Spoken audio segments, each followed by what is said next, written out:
గౌరవనీయులు సీనియర్ నాయకులు మాజీ మంత్రివర్యులు శ్రీ నాగం జనార్దన్ రెడ్డి గారు, మరో మాజీ మంత్రివర్యులు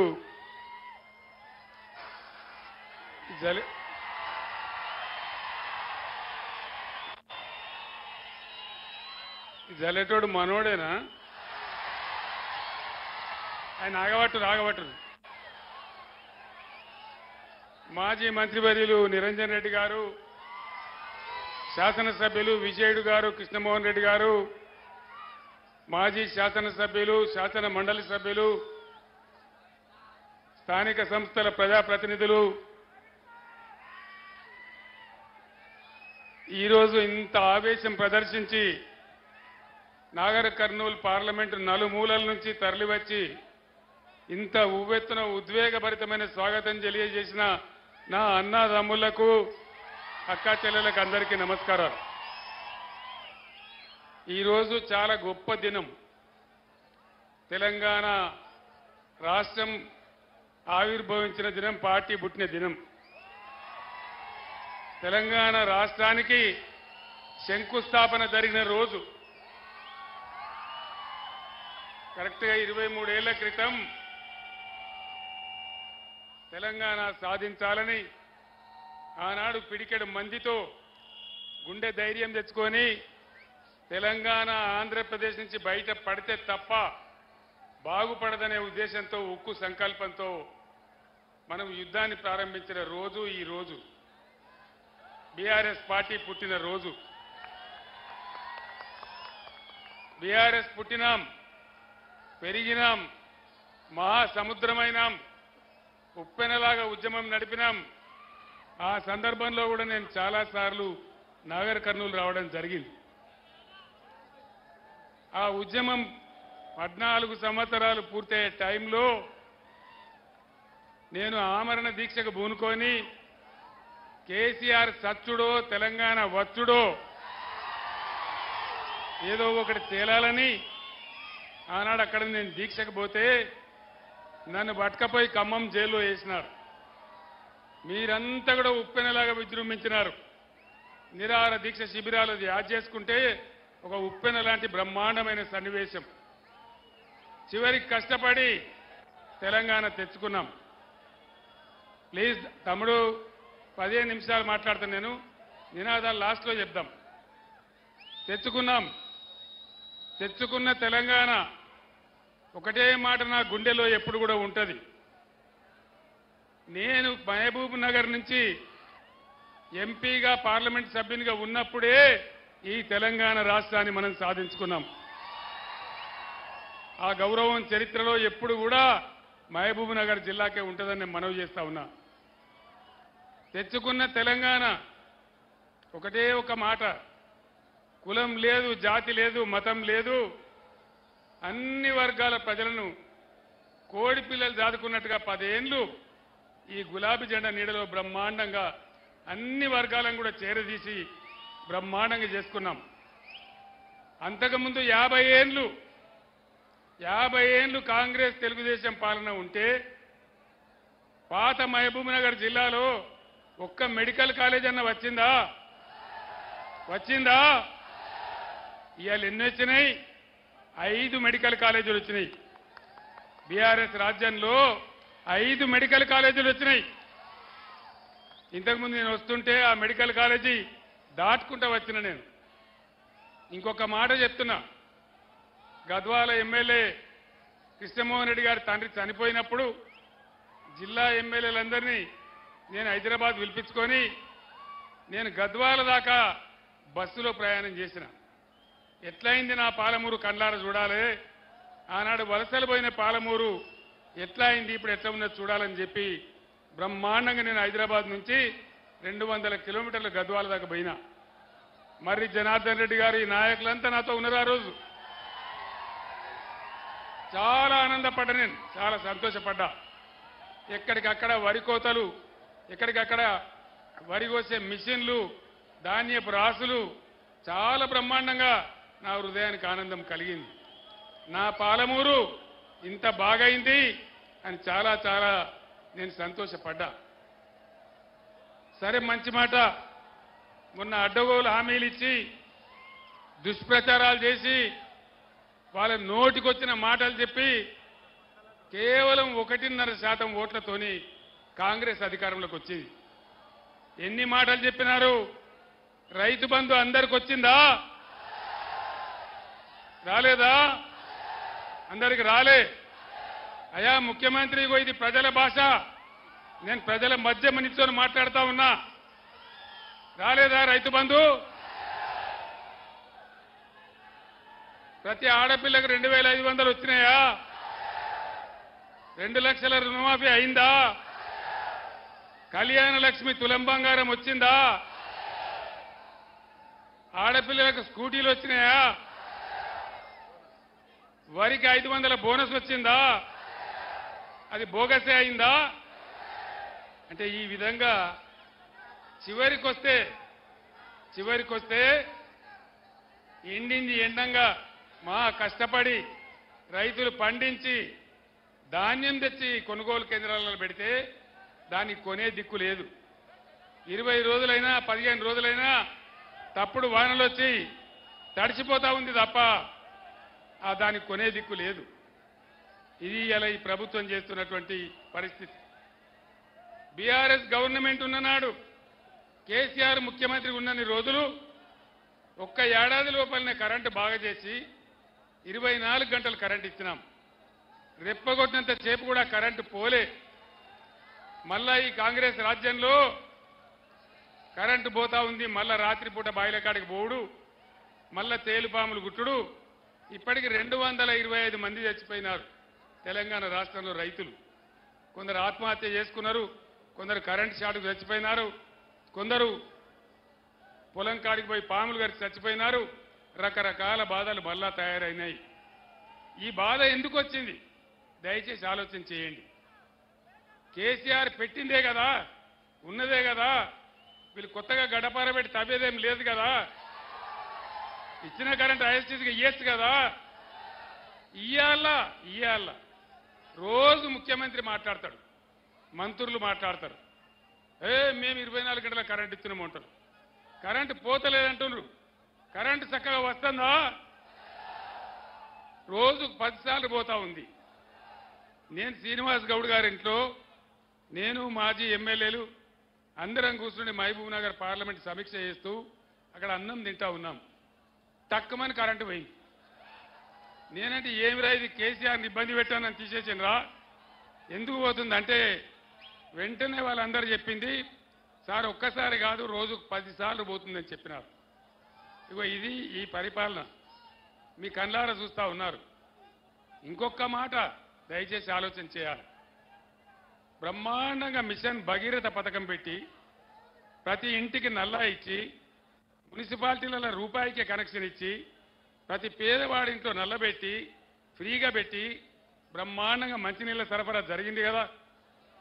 జరిగిందా? అప్పుడు ఇప్పుడు జరుగుతుందా? మళ్ళా బోర్లు ఎందుకు వస్తున్నాయి?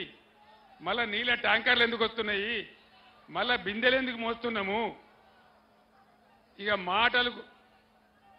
మాటలు కోటలు దాటితే కాలు తంగేలు కూడా దాటలేవు. ఇప్పుడున్న ముఖ్యమంత్రి, అయ్యా ముఖ్యమంత్రి ఇదేం పనే బాబు, నడిచిందని నడిపేయచ్చు కదా కొత్తగా లేకున్నా, నువ్వు కొత్తగా ఏమైనా ఇయ్యకున్నా. ఇప్పుడు ఇంకోటి చెప్తున్నారు. ఇంకోటి ఏం చెప్తున్నారు? మేము 5 ఎకరాలకే రైతు బంధు ఇస్తాం. 6 ఎకరాలు ఏం పాపం చేసిండు? 9 ఎకరాలు ఏం పాపం చేసిండు? 10 ఎకరాలు ఏం చేసిండు? రైతులంటే అంత సులకన్నా? సరే 20-30 ఎకరాలకు ఇయ్యమంటే ఒక మాట, కానీ 10-15 ఎకరాల దగ్గర ఇయ్యాలి కదా. ఇయ్యన్నా వద్దా? వీళ్ళ అయ్యే సొత్తేమన్నా పోతుందా? వీళ్ళ జాగిరి పోతుందా? ప్రజల సొమ్మే కదా. ప్రపంచంలో ఈరోజు నేను ఒక్కటే మాట మీకు చెప్తా ఉన్నా, గవర్నమెంట్ సపోర్ట్ లేకుండా ఏ దేశంలో కూడా వ్యవసాయం జరుగుతలేదు. అందుకే నా మెదడు కరగబెట్టి దేశంలో, భారతదేశంలో ఇంతకుముందు ఎప్పుడు లేనటువంటి రైతు బంధు తీసుకొచ్చినాం. టంచనగా పడుతుండే, టంచనగా రైతు బంధు పడుతుండే, టింగు టింగు మరి మీ సెల్ ఫోన్లు మోగుతుండే. బ్రహ్మాండంగా దర్జాగా మీరు పంటలు పండించినారు. ధాన్యపు రాసులు వచ్చినాయి. మీరు నడిమింట వండుకొని పొద్దుగాల పోతే బ్రహ్మాండంగా పొలం పారి కనబడుతుండే. ఎందుకు ఈ 5 నెలలకే 4 నెలలకే ఇంత దుర్మార్గం ఎందుకు అంటే ఏం జరగాలి? ఆగు ఇప్పుడు ఏం జరగాలి? ఇవాళ ఏమన్నా పాలెలో పంచాయతీ పడుతుంది. పడ్డప్పుడు ఏం చేస్తారు? ఈయన ఒక పంచును ఆయన ఒక పంచును పెట్టుకుంటారు గట్టిగా వాదించాలని. మరి తెలంగాణ ప్రజలకు కాంగ్రెస్కు పంచాయతీ పడ్డది. ఇప్పుడు మరి ప్రజల తరపున పంచం ఎవరిప్పుడు? ఎవరు? కేసీఆర్నా? కేసీఆర్ కొట్లాడన్నా? యుద్ధం చేద్దామా? నేను మీ అందరికీ దండం పెట్టి ఒకటే మాట చెప్తా ఉన్నా, మీరు మద్దతు ఇవ్వండి. నా ప్రాణం పోయినా సరే తెలంగాణ తెస్తాను అన్నాడు. చెప్పినా తెలంగాణ తెచ్చిన మళ్ళా ఇయ్యాల మిమ్మల్ని నేను కోరుతా ఉన్నా.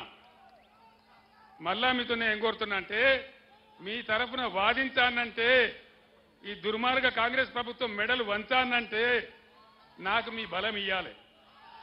నాకు మీ బలం ఇచ్చుడంటే ఇక్కడ చదువుకున్నటువంటి మాజీ ఐపీఎస్ అధికారి మన ప్రవీణ్ కుమార్ గెలవాలి.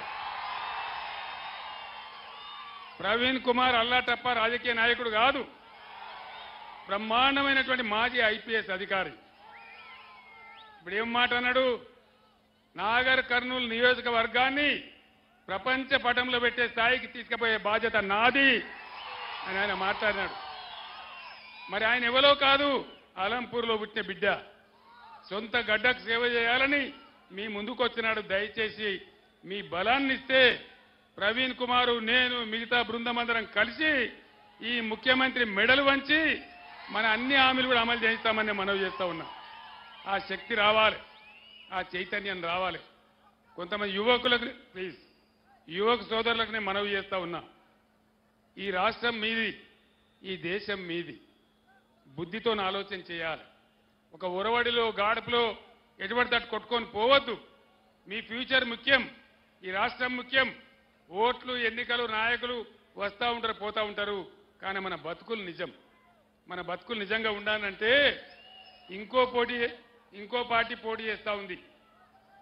ఎవరు? భారతీయ జనతా పార్టీ. అక్కెరకు రాని చుట్టం. ఒక మాట చెప్పన్నా, నరేంద్ర మోడీ ఒక 100 నినాదాలు చెప్పిండు. 100. బేటీ పడావో బేటీ బచావో ఏమన్నా కనబడ్డదా? సబ్కా సాత్ సబ్కా వికాస్. దేశం ఏమన్నా బాగుపడ్డదా? పడ్డదా? సత్యనాశనం అయింది. ధరలు పెరిగినాయి.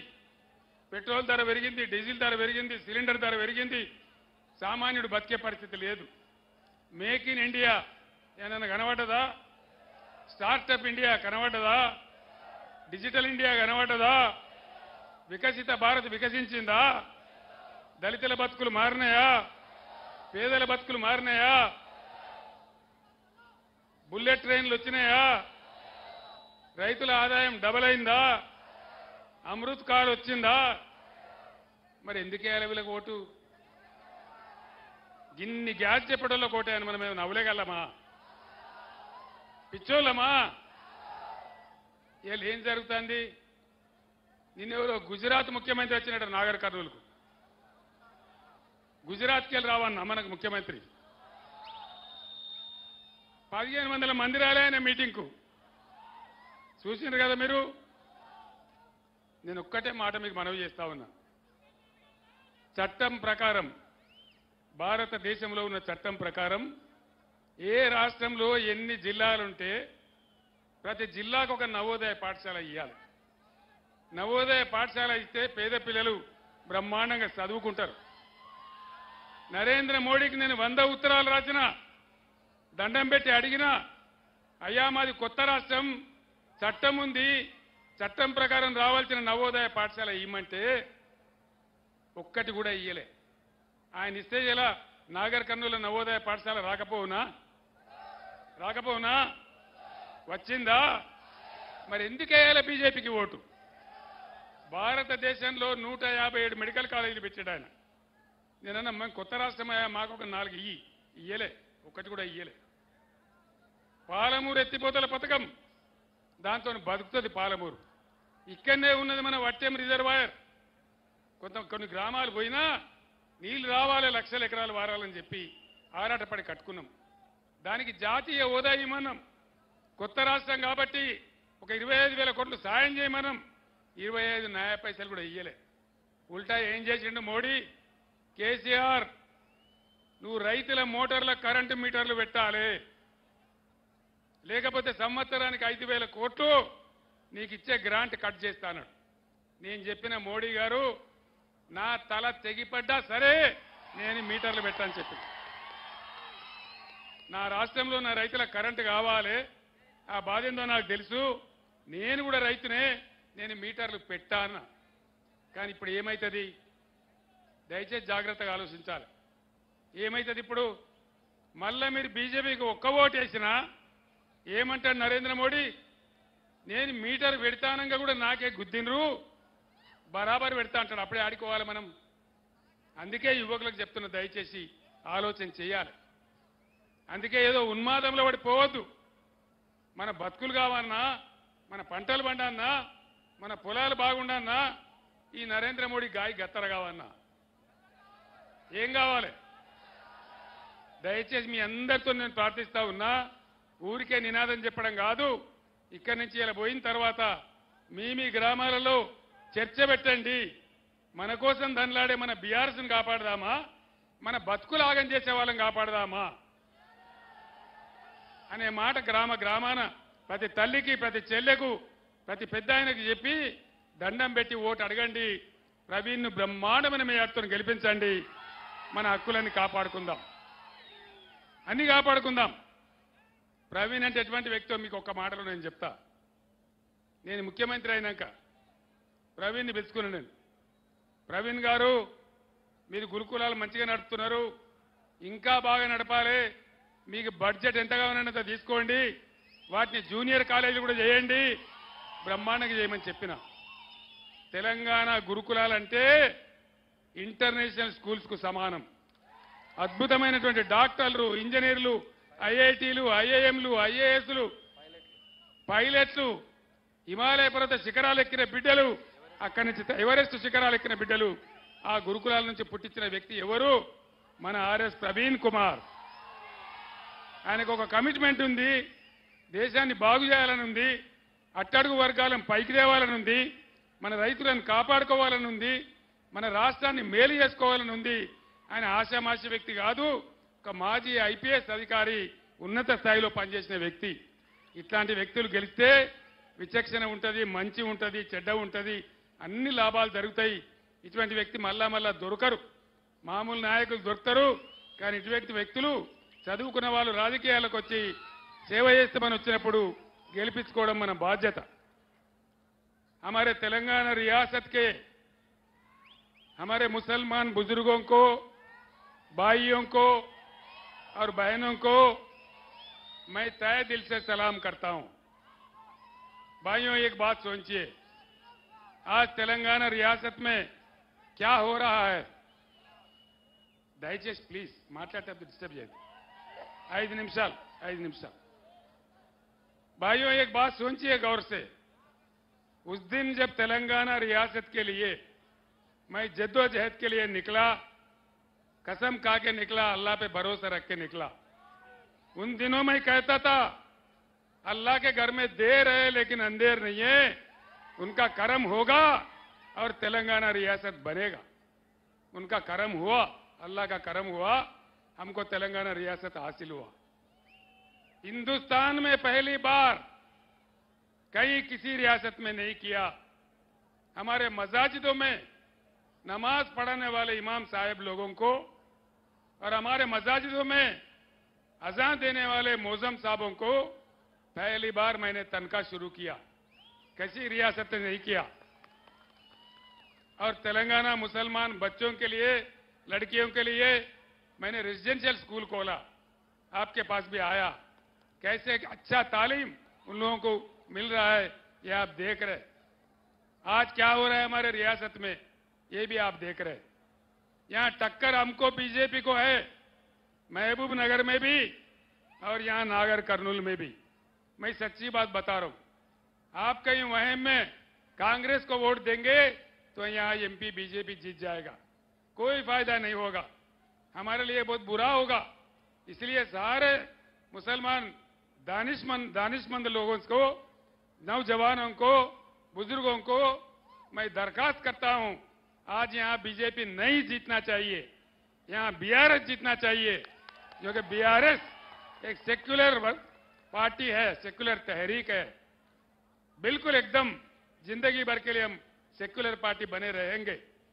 और हमारे नागर कर्नूल नशीद से जो हमारे कैंडिडेट है वो साबिका आईपीएस ऑफिसर है, दानिश्वर है, अच्छा आदमी है, लोगों के लिए हमदर्दी रखने वाले आदमी है। इसीलिए मैं आपसे दरखास्त करता हूं, हम ही जीत रहे।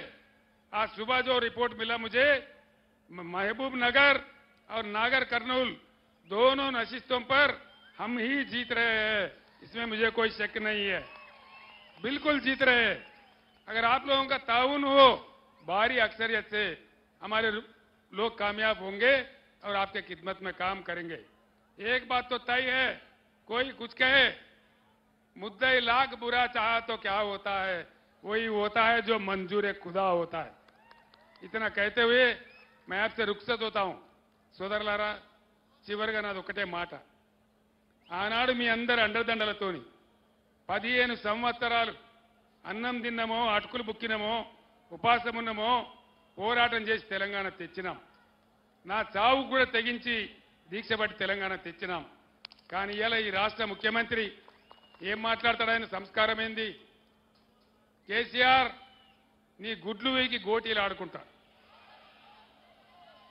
నీ పేగులు తీసి మెడలేసుకుంటా, ఆఖరికైతే నీ ముడ్డి మీద షెడ్డి కూడా గుంజుకుంటా. ఇదేనా ముఖ్యమంత్రి మాట్లాడే భాష? ధర్మమేనా? తెలంగాణ సాధించిన వ్యక్తిని, ఇన్నేళ్లు పోరాటం చేసిన వ్యక్తిని, వచ్చిన తెలంగాణను తెల్లగా చేసిన వ్యక్తిని, తెలంగాణకు మంచినీళ్లు, కరెంటు, సాగునీళ్ల కోసం తన్లాడిన వ్యక్తిని నన్ను పట్టుకొని ఇన్ని మాటలు అనొచ్చునా? ధర్మమేనా ఇది? ఇది మన తెలంగాణ గౌరవమా? కాబట్టి న్యాయం, ధర్మం మీరు చెప్పండి. ఎవరికి కర్రుగాల్చి వాత పెట్టానో, ఎవరిని అందలం ఎక్కియానో నిర్ణయించేది మీరు, శక్తి ఉన్నది మీ దగ్గర. కాబట్టి ధర్మాన్ని గెలిపించండి, బీఆర్ఎస్ ను గెలిపించండి, మళ్ళీ మన గవర్నమెంటే వస్తుంది, నేను గ్యారంటీగా చెప్తున్నా. మీకేం అనుమానం అవసరం లేదు. ఇలా బగ్గుమంటున్న తెలంగాణ ఎక్కడికి పోయినా నా బస్సు కదలనిత్తలేరు. ఊరూరికి పూలదాలుడు, గుమ్మడికాయలు కొట్టుడు, రకరకాల పదలు చేసి గంట అరగంట నేను ఆలస్యం పోతా ఉన్నా. మళ్ళా డెఫినెట్ గా జనం మారిపోయింది, అర్థమైపోయింది. ఈ ప్రభుత్వానికి ఒక సురుకు పెట్టాలి, వీళ్ళ బలుపు దించాలనేటువంటిది వచ్చింది. కాబట్టి ఏం అనుమానం లేదు, మళ్ళా మన ప్రభుత్వం వస్తుంది. డెఫినెట్ గా బ్రహ్మాండంగా మన తెలంగాణ, మన పాలమూరు పథకం అన్ని కూడా చేసుకుందాం. ఏం రందిపడే అవసరం లేదు. ప్రవీణ్ కుమార్ గారిని గెలిపిమని కోరుకుంటూ నేను సెలవు తీసుకుంటా ఉన్నా. జై తెలంగాణ, జై తెలంగాణ. కారు గుర్తుకే, కారు గుర్తుకే, జై తెలంగాణ. ధన్యవాదాలు. మీరు క్షేమంగా వెళ్ళండి అందరూ.